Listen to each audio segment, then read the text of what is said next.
بسم اللہ الرحمن الرحیم،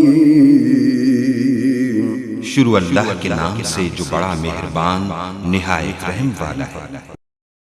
وعلم آدم الأسماء كلها ثم عرضهم على الملائكة فقال أنبئوني بأسماء هؤلاء إن كنتم صادقين۔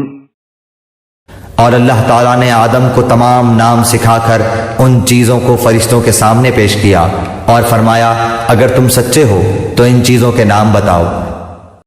اس کے بعد اللہ نے آدم کو ساری چیزوں کے نام سکھائے۔